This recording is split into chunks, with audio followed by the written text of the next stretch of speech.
रहा हूँ mercy killing पर कि कैंसर के एक रोगी का दर्द बढ़ गया है।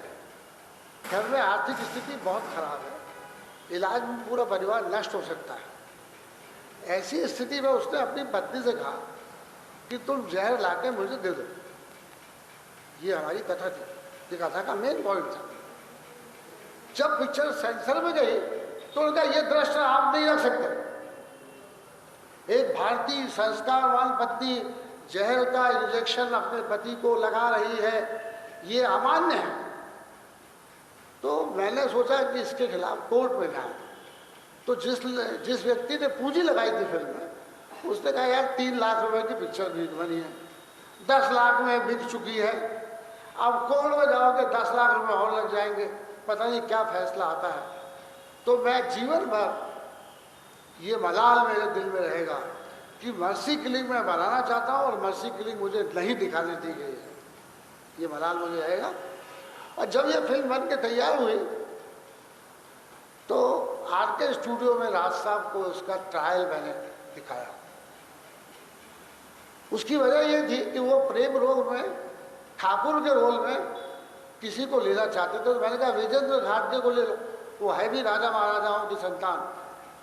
तो उन्होंने कहा उसको हमने देखा नहीं। तो मैंने कहा ऊपर मेरी फिल्म दिखा देता हूँ। तो खैर वो विजेंद्र घाटगे को वो दे दिया गया रोल। और उस समय उन्होंने वादा किया था कि मुझे 1 बोतल स्कॉच की देंगे।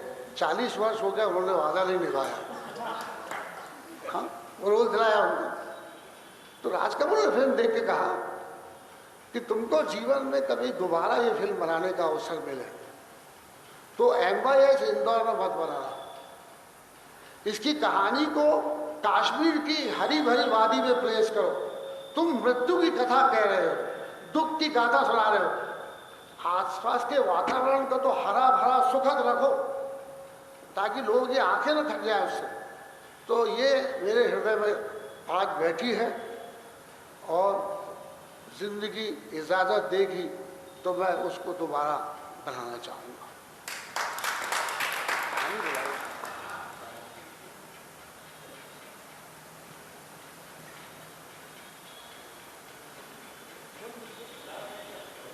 नहीं, गिलास विलास नहीं यार ऐसे। चलो आप तो जारी रखो सर, ये उत्तर है।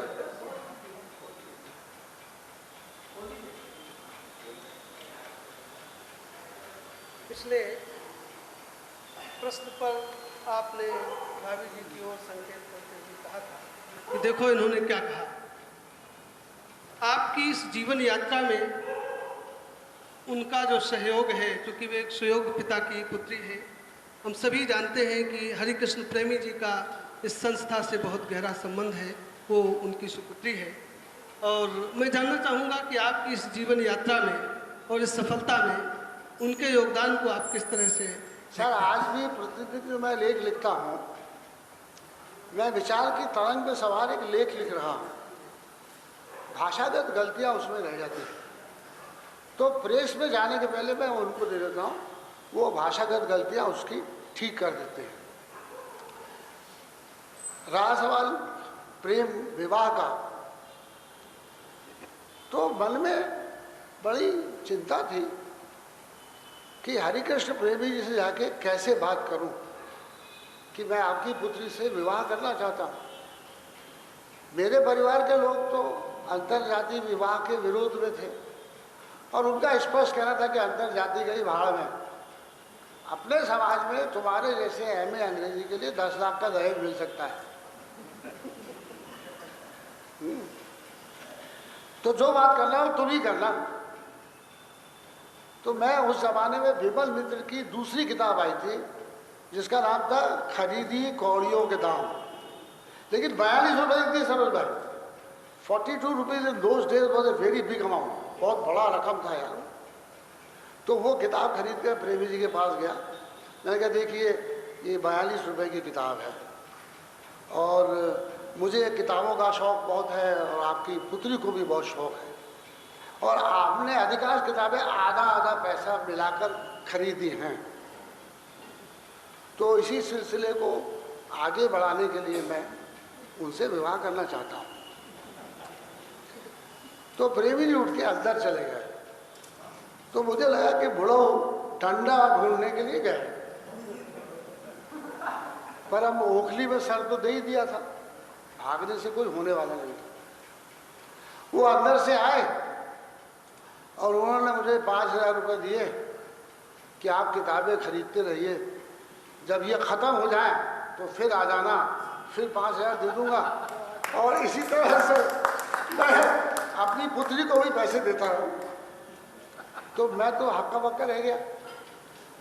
बूढ़ों ने क्लीन बोल्ड कर दिया मामला। हाँ, तो मैं बैठा रहा। फिर उन्होंने कहा देखो भाई, विवाह करने का एकमात्र कारण प्रेम होना चाहिए। उसमें पैसा नौकरी है नहीं है ये सब की आवश्यकता नहीं है। तो आपकी बातों से ऐसा लगता है कि आप मेरी पुत्री को प्रेम करते हैं। अब आप जाइए, मैं अपनी पुत्री से पूछूंगा और अगर ऐसा हुआ तो विवाह करा दिया जाएगा। वो हमारी बारात विलक्षण बारात थी।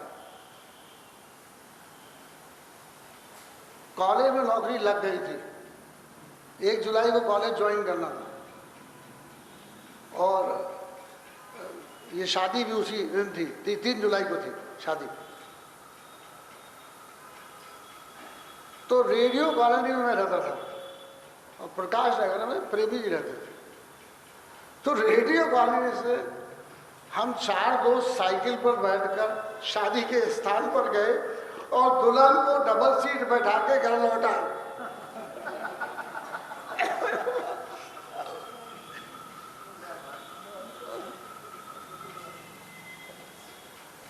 आपने सिनेमा की देखिए वो इसी संदर्भ में ये बात मैं कहना चाहता हूँ कि पति पत्नी का रिश्ता जो है, आप बड़ी बड़ी आदर्शवादी बातें बकवास करते रहें, प्रेम प्रेम की बातें करते रहें, पर सच ये है कि ये गुरिल्ला वार है कि अवसर देख के आक्रमण करो और अपनी कमजोरियों के पहाड़ों के पीछे जाके छुप जाओ, फिर निकलो, फिर आक्रमण करो और छुप जाओ। कंटिन्यू। सर ये जो डोली आपने अपनी नवविवाहिता पत्नी को दी, इसका संसार में दूसरा उदाहरण तो नहीं होगा? हाँ, आपने अपनी पत्नी को हाँ, जो डोली दी विदाई के लिए, हाँ, और वर के घर जाने के लिए, हाँ, इसका दूसरा उदाहरण दुनिया में नहीं होगा। जी धन्यवाद। ऐसा एक उदाहरण है, इस समिति के पूर्व प्रधानमंत्री जौहरी जी बताते थे कि शरद जोशी जी की जब विवाह हुआ था तो उनकी पत्नी को भी वो साइकिल के पीछे बैठा करके और भगा के लाए थे। ऐसा वो बात बताया करते थे। और मुझे लगता है यही कारण है कि मेरे लिखने पे जगह जगह शरद जोशी का प्रभाव नजर आता।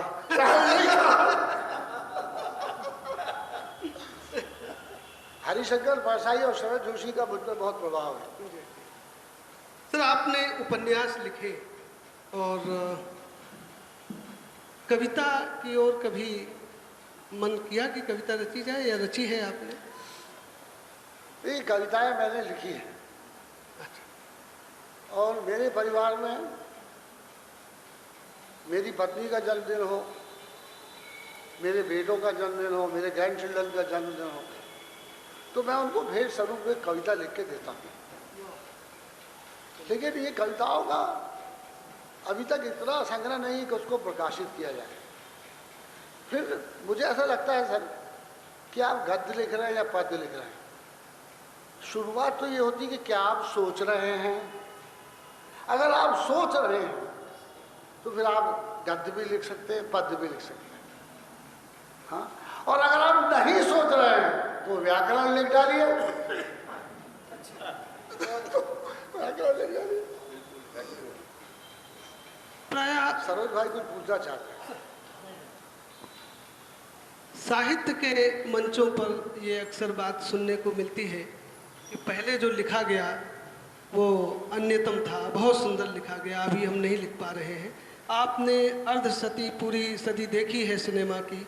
उस समय जो पिक्चर बनी, सिनेमा जो रचा गया, और इस समय जो सिनेमा आ रहा है, उन दोनों के बीच आपको क्या लगता है कि स्थिति डामाडोल है या हम ज़्यादा परिमार्जित हुए हैं? देखिए असल में होता क्या है, ना चाहते हुए भी हमारी विचार प्रणाली एक फार्मूले में ढल जाती है, ना चाहते हुए।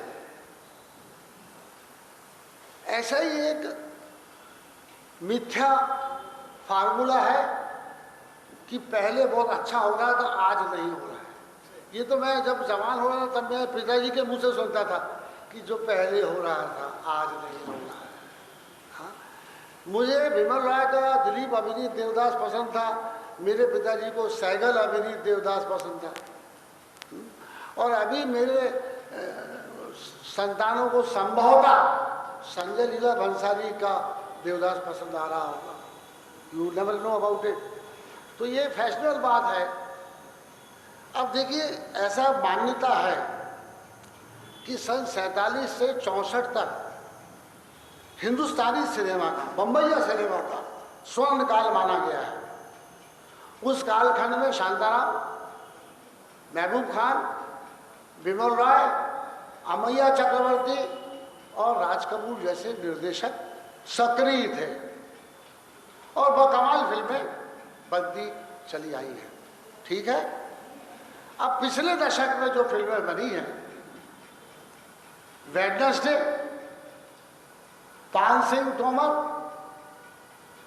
तन्नू वेश बन्नू, विकी डोनर, शुभ मंगल सावधान, ये कोई कमतर फिल्में हैं? बहुत अच्छी फिल्में हैं, बहुत महान फिल्में हैं। ये उस दशक की फिल्मों की टक्कर की फिल्में हैं। क्या विकी डोनर जैसा सब्जेक्ट महबूब या शांताराम सोच पाते कभी, या गुरुदत्त के लिए संभव हो पाता कि वो तनुवेश बन्नू आए? तो ये प्लीज अपने आप को इस फार्मूले मत डालो यार कि पहले जो काम हुआ बड़ा अच्छा हुआ, आज नहीं, आज बहुत अच्छा काम हो रहा है। आज कहानियां भी बहुत अच्छी लिखी जा रही है, कविताएं भी बहुत अच्छी लिखी जा रही है। हाँ, ये क्या है, लेखन को, सृजन को अगर आप एक नदी मान लेते हैं तो बराए मेहरबानी उस पर बांध मत बांधो, वो उस नदी को वैसा ही बहने दो जो उसका प्रवाह है। मैं अपने आप को फार्मूले में बड़ा नहीं महसूस करता। मुझे तन्नू वेश बन्नू उतनी ही पसंद है जितनी शीर्ष 420 पसंद है। मुझे पान सिंह तोमर, राज कपूर की जिस देश में गंगा बहती से बेहतर डाकू समस्या में बनाई हुई फिल्म लगती है, बेहतर फिल्म लगती है पान सिंह तोमर। विकी डोनर का विषय sperm donation, who could ever think of A film like that? कौन सोच सकता था? इस कदर बोल्ड फिल्म है भाई। अभी शुभ मंगल सावधान, उससे बोल्ड विषय तो मैं समझता हूं संभव ही नहीं है। वो मेरा व्यक्तिगत विचार है, वो बोल्डेस्ट फिल्म है बिग डेडिकेट की। वो विषय के बारे में मैं यहां बात नहीं कर सकता। और उसने ऐसा निर्वाह किया, कोई वल्गैरिटी नहीं है, ना संवाद में है ना दृश्य में है, फिर भी बात बहुत बोल्ड है, बहुत बोल्ड।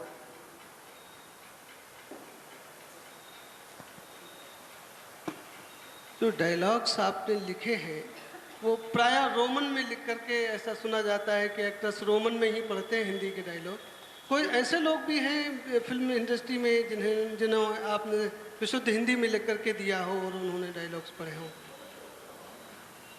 मैंने 4 या 5 फिल्में लिखी हैं। जो सीन का डिस्क्रिप्शन है कि नायक कहाँ से उठ के कहाँ जा रहा है, वो अंग्रेजी में है। जहाँ संवाद है मैंने हिंदी में ही लिखा। ये रोमन का चक्कर ये है कि जब फिल्म उद्योग प्रारंभ हुआ और 31 में साउंड आया, 1913 से साइलेंट फिल्में बनी, साउंड का पदार्पण हुआ 31 में आलम आरा से। उस समय फिल्म उद्योग में पूरे देश के अलग अलग कोने के अलग अलग भाषा बोलने वाले लोग आए हुए थे। तो काम करने के लिए क्या करें, तो या तो अंग्रेजी का इस्तेमाल करें या रोमन का इस्तेमाल करें। ये सहूलियत के लिए तय पाया गया। ये हिंदी का विरोध नहीं था, ये अंग्रेजी के प्रति प्रेम नहीं था, ये एक सहूलियत थी कि एक कैमरामैन मैसूर का है, साउंड रिकॉर्डिंग महाराष्ट्र का है, एक्टर छत्तीसगढ़ का है। तो ये इतने विविध भाषा के लोग आए हैं, तो काम करने के लिए क्या करें, एक भाषा तो बनानी पड़ेगी ना, इसलिए ऐसा किया गया है। दूसरी बात है कि हिंदी के प्रति प्रेम रखने वाले लोग इस तरह की बड़ी शिकायत करते हैं कि फिल्म उद्योग में हिंदी का उतना प्रयोग नहीं होता। कितनी किताबें हिंदी की आप प्रति माह खरीदते हैं, पूछना चाहता हूं आपसे। दिल पे हाथ रख के बताइए, कौन लोग यहाँ बैठे हैं जो प्रति माह नियमित रूप से हिंदी भाषा की किताबें खरीदते हैं? क्षमा चाहता हूं, हैं, लेकिन मुट्ठी भर लोग हैं, मुट्ठी भर लोग हैं। मैंने एक किताब लिखी है जिसकी 2 प्रतियां मैं आपको भेंट करूंगा बाद में इस संस्था के लिए। किताब का नाम है महात्मा गांधी और सिनेमा। गांधी जी ने अपने जीवन में कभी फिल्म नहीं देखी है। एक मिथ्या प्रचार किया है कि राम राज्य भट्ट की देखी है, लेकिन जो तारीख राम राज्य की रिलीज की आप बता रहे हैं, उस समय तो गांधी जी जेल में थे। गांधी जी ने कभी फिल्म नहीं देखी, कभी भी फिल्म नहीं देखी है। लेकिन गांधी जी का फिल्म से एकमात्र जुड़ाव 1931 का है, जब वो लंदन गए थे। वहां उनसे मिलने के लिए चार्ली चैपलिन आए, एक्टर चार्ली चैपलिन, और उसने कहा गांधी जी, भारत की आज़ादी के प्रति मैं समर्पित हूं और मैंने अखबार में आज ही बयान दिया है कि अंग्रेजों को भारत को स्वतंत्र कर देना चाहिए, जो कल छप जाएगा। मैं आपके सारी बातें सुन चुका हूं, पढ़ चुका हूं, मैं आपसे अभिभूत हूं, मैं आपसे अभिभूत हूं। बस एक बात आपकी मुझे समझ नहीं आ रही है, आपने मशीन का विरोध क्यों किया? गांधी जी ने चार्ली चैपलिन को जवाब दिया कि मशीन का विरोध करने का कारण यह है कि मशीन साम्राज्यवादी और पूंजीवादियों लोगों के हाथ में है, इसलिए उसके माध्यम से गरीबों का शोषण हो रहा है। मेरे देश से कपास मैनचेस्टर आती है, मैनचेस्टर में बना हुआ कपड़ा मेरे देश में 10 गुना मुनाफा लेकर बेचा जाता है। तो मेरा विरोध मशीन से नहीं है, मशीनों का शोषणकर्ताओं के हाथ में होने से मेरा विरोध है। अभी इसका क्लाइमेक्स बाकी है मेरे भाई। गांधी जी की बातों से प्रभावित चार्ली चैपलिन ने 1936 में एक पिक्चर बनाई मॉडर्न टाइम्स, जिसमें उसने मशीन का विरोध किया है। उसमें पहला ही दृश्य है, एक बहुत बड़े कारखाने में एक जायंट व्हील है, चक्र है, और उस चक्र को एक मजदूर सफाई कर रहा है कपड़ा लेके, और किसी ने मशीन चला दी तो चक्र घूम रहा है, और कैमरा धीरे धीरे दूर जाता है। हम देखते हैं कि वो मनुष्य चक्र पर घूम रहा है, और बाद में ऐसा लगता है कि वो मनुष्य और चक्र एक ही हो चुके हैं, मनुष्य उस चक्र के अंदर एकाकार हो गया है। ये विश्व सिनेमा का महानतम दृश्य है जो गांधी जी की प्रेरणा से आया, और चार्ली चैपलिन ने एक्नॉलेज किया महात्मा गांधी।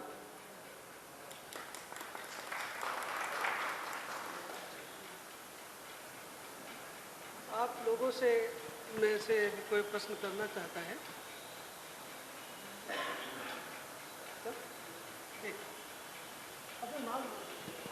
अरविंद कुमार जोशी मेरा नाम है। एक ज़िंदगी चैनल पर, ज़िंदगी चैनल टीवी पर कूजे गुने और स्नो ड्रॉप और बहुत क्लासिकल सीरियल्स आते रहे, पर दर्शकों की रुचि का ये हाल है कि वो चैनल बंद हो गई। और जिन फिल्मों का आपने जिक्र किया वो फिल्में भी आटे में नमक के बराबर ही बनती है। तो हिंदुस्तान में ऐसा क्या है कि हम न तो अच्छी फिल्में बना पाते हैं, न अच्छी फिल्मों की कद्र कर पाते हैं? अगर हम टर्की की या ईरान की फिल्में देखें तो वो इतनी वाचाल नहीं है। जो अभिनेता है सिर्फ अपनी एक भौं उठाकर बहुत कुछ कह देता है जो हम यहाँ लंबे लंबे संवादों में बोलते हैं, तो हम क्यों उस सूक्ष्मता को पकड़ नहीं पा रहे हैं? इसका कारण ये है सर, ईरान का फिल्मकार जो फिल्म बना रहा है उसके देश में एक भाषा बोली जाती है, एक ही धर्म को मानने वाले सारे लोग हैं। हाँ, बर्मन अगर फिल्म बना रहे हैं तो वो जर्मनी के लिए फिल्म बना रहे हैं जहाँ एक ही भाषा बोली जाती है, लगभग एक ही जाति के लोग हैं, कैथोलिक क्रिश्चियंस और नॉन कैथोलिक क्रिश्चियंस हैं। भारतवर्ष में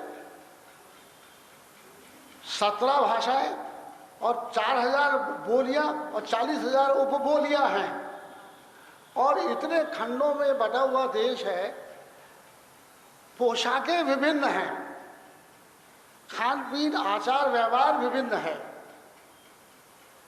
तो जब यहाँ का फिल्मकार फिल्म बनाता है तो उसके सामने ऑडियंस का कोई चित्र नहीं उभरता। जैसा चित्र ईरान के फिल्मकार के सामने उभरता है या जर्मनी के उभरता है, वैसा यहाँ नहीं उभरता। तो उस हड़बड़ाहट में वो बहुत सी ऐसी चीज़ें करता है कि सबको अच्छी लगने लगे। इसी जीवन में सारी गलतियाँ इसलिए होती है कि हम चाहते हैं कि हम सबको अच्छे लगने लगे, जो संभव नहीं है, जो संभव नहीं है। तो भारतवर्ष जिस प्रकार का देश है, विभिन्न भाषा, विभिन्न जातियाँ, विभिन्न प्रथाएं, हर 40 मिनट में, हर 40 किलोमीटर में डायलेक्ट बदल जाता है। सत्यजीत राय ने स्वयं लिखा है ये कि मेरी फिल्म के पात्र जो ग्रामीण परिवेश से आए हैं, वो जो बंगाली बोलते हैं वो उस बंगाली से अलग है जो मैंने कलकत्ता शहर में लोगों को बोलते हुए सुना है। तो एक ही शहर है, एक ही इलाका है, एक ही भाषा है, और विश्व का महानतम फिल्मकार हताश होकर ये कह रहा है कि क्या करें, ये संभव नहीं है। अच्छा, विशुद्ध सिनेमा तो वो होना चाहिए जिसमें डायलॉग ही ना हो, केवल चित्र ही चित्र हो, केवल बिंब बिंब हो। लेकिन क्या बिंब को पढ़ना